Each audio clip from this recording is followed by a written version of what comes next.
ఓట్లకి సంబంధించి చోరీ జరుగుతోంది అని చెప్పి రాహుల్ గాంధీ మాట్లాడ్డారు. హుహు. ఆ తర్వాత కొన్ని సందర్భాలు కూడా ఆయన చూపించటం, బీజేపీ మీద నింద మోయటం. అసలు నిజంగా ఓట్ల చోరీ అనేది జరిగే అవకాశం ఎంతవరకు ఉంటుందని అంటారు? 3 విషయాలు మనకి అర్థం గాక ఎంతో గందరగోళం చేసుకుంటున్నాం. పెద్ద మళ్ళీ రాజకీయం ఏం చేస్తున్నాం. వాస్తవాలు, పరిష్కారం కాదు మనకు కావాల్సింది. ఒకళ్ళనొకడు తిట్టుకోవడం. అంతే. అవును. తూ తూ మేమే అని చెప్పంటారు సినిమాలో ఉన్నట్టుగా, అవును. టీవీ షోలో ఉన్నట్టుగా. హ్మ్. ఓటర్ల జాబితాలో తప్పులున్నమాట వాస్తవం. హ్మ్. ఇక మొట్టమొదటి బయట పెట్టింది ప్రజాస్వామ్య పీఠం. యెస్. అవును. 1999లో ఆనాడు గ్రామీణ ప్రాంతాల్లో 10-12% పొరపాట్లు ఉండేవి. పొరపాటు అంటే ఉండవలసిన పేరు లేకపోవటము, హ్మ్. తీసేయవలసిన పేరు తీసేయకపోవటము. 2 కలిపి 10-12%. పట్టణ ప్రాంతాలు 45% దాకా పొరపాట్లు ఉన్నాయి. హుహు.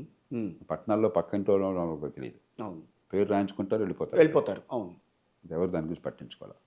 అది 2004కి వచ్చేసరికి గ్రామ ప్రాంతాల్లో 12% 5%కి తగ్గినాయి రైట్. పొరపాట్లు. ఓకే. పట్టణాలు 45%లో 10-12%కి తగ్గినాయి. హ్మ్. 1% పొరపాటున కూడా దాన్ని పొరపాటు సరిదిద్దే ఏర్పాటు చేయాలి.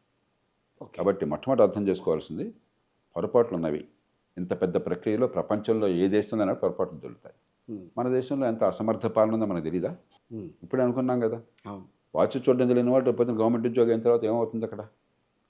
మనకెంత అసమర్థత ఉందో, అవినీతి ఉందో, పరిపాలన యంత్రాంగంలో అలసత్వం ఉందో మనకు తెలీదా? కాబట్టి ఖచ్చితంగా జరుగుతాయి పొరపాట్లు. హ్మ్. పొరపాట్లు సవరించాలి. 2, ఎవరు సవరించాలి? దీనికేదో ఎన్నికల సంఘం అక్కడ ముగ్గురు కూర్చున్నారు, వాళ్ళేదో త్రిమూర్తులు అక్కడ కూర్చుని ఇలా హామని మంత్రం వేస్తే సినిమాలాగా మొత్తం మారిపోతుంది అనుకుంటున్నాం. కాదు. ప్రభుత్వాలే కదా! ఇది పూర్తిగా రాష్ట్ర ప్రభుత్వాల చేతుల్లో ఉన్నది. రైట్. ఎన్నికల నిర్వహణ వేరు. యెస్.